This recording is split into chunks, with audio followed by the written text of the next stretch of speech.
excited for our next lightning talk under the Leave No One Behind headline. LGBTIQ plus youth remain systematically excluded, marginalized, and discriminated in development, human rights, and society in Africa. Our next speaker will give them voice in this talk, Queer Awakening, Unheard Stories of LGBTIQ plus youth. Please welcome Coordinator of Success Capital Organization, Demisho Gotcha.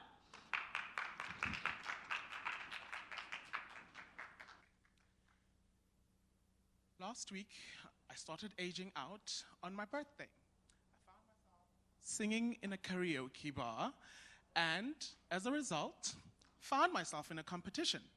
And whilst in this competition, I never realized that it was more about popularity and not necessarily talent. But the beauty about this karaoke experience was the fact that I could actually win 5,000 Kenyan shillings. And so there I was, singing out Unchained Melody and ensuring that everyone could hear my voice. The beauty about this exercise is that when shortlisted, I was competing against two other ladies, and they were Kenyan, but me and my rainbow self, with my poncho and dramatic as ever, was sitting there trying to get people to support me. As the MC was asking individuals who they want to vote for, it was do me, and Mona, Mona. Those were the two biggest competitors in that room. A heterosexual, very, very Christian and traditional crowd. And so you can imagine, in that nervousness, in a country that isn't my own, and trying to figure out if I would actually make the cut according to popularity. And as the MC went into the crowd and kept on asking individuals, each one kept on saying, Mona, Mona, Mona, my competitor. But for some reason, when she took it back to the plenary, I could hear my name. In the end, I won, so that was exciting. And as I got back, then I asked my friends. So we were at an accelerator campaign training. And so my one friend from South Africa and my one friend from Burundi then told me that they were actually lobbying. And that brought so much insight into the human rights work of today, is that in many instances, the work that we do might be personal, but it really is political. Political in channeling resources, political in coordinating governance, political in ensuring and safeguarding the human rights of those who are most marginalized, discriminated against, and subject to the worst kinds of violations. Queer Awakening is over 100 hours of conversations, storytelling across Botswana, where over 80% of participants were very proud to be Motswana. They could not separate being African with being gay, queer, non-binary, or trans. And that says so much. They're patriotic. They're individuals who pay taxes. But no one hears of these stories. And the beauty about understanding some of these dynamics is the reality that these are individuals who exercise their agency when, unfortunately, they can afford it. What does that actually mean? In environments that legislatively ensure you can either pay your way out, what does that then mean for those who are impoverished?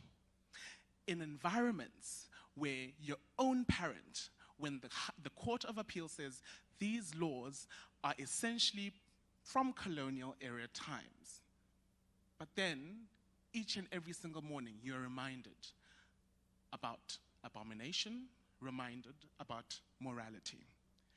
How will this one individual be able to navigate the complexities of the workplace environment, peer pressure, adolescence, or spiritual refuge when they're consistently reminded that they cannot belong or become in their environments? Yet they are unequivocally African and unapologetically queer. And it is within this context that we sit and we realize we need to be occupying other spaces of governance. We should no longer be speaking of human rights, but of Ubuntu and Botho, which is reflected in our own culture, first and foremost, and that it is no longer convenient for people to accept specific passages in religious scripts and ignore the others that speak of love, belonging, togetherness, and home. But this is no different to voting for the politician that gives you empty promises. This is no different from the one gatekeeper that might dictate what advocacy work is relevant or invalid within your country context.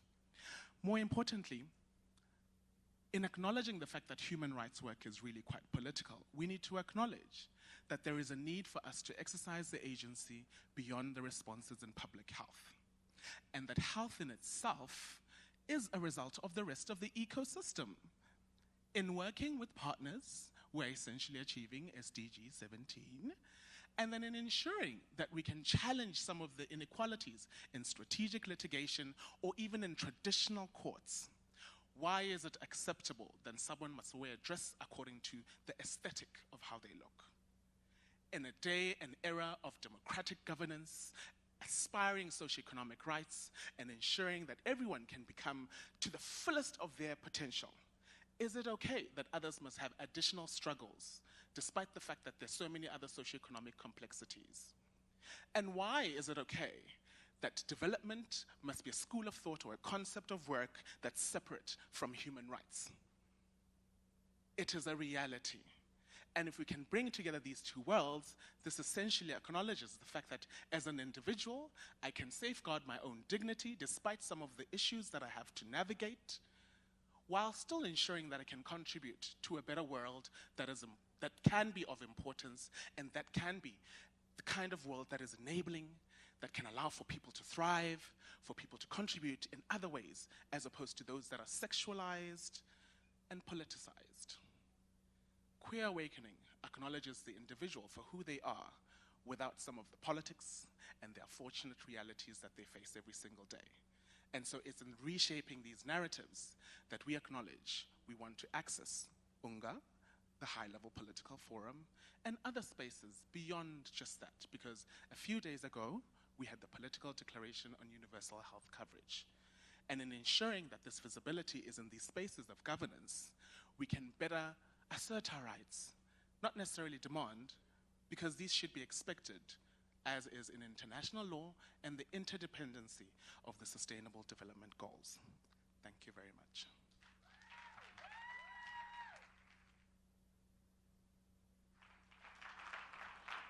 Thank you to Damiso Gata. We can see why you won karaoke. And I have to say, I was reading that intro and I got verklempt thinking about making voices heard, and it's wonderful that this week, this entire week, all 5 of these days, we're getting to do that here. So I hope you're enjoying the SDG Action Zone as much as I am, because it is full of surprises, and they're wonderful.